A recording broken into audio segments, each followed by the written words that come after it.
having Crunchwrap Supremes. Let's make them together. Taco Bell seasoning, garlic powder, onion powder, and ground pepper.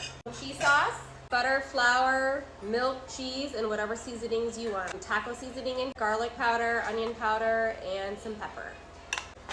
Layer of refried beans. Right there in the center, just a ground beef.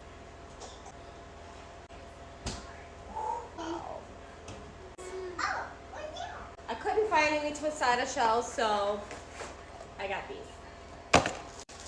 So I'm just gonna, this one already broke in half. Plain Greek yogurt. Right there in the middle. Lettuce.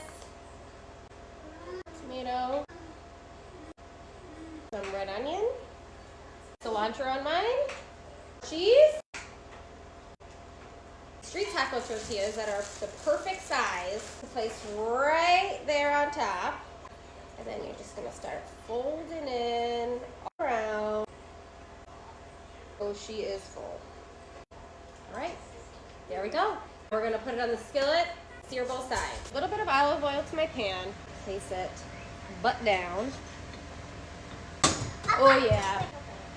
All right, let's check it out.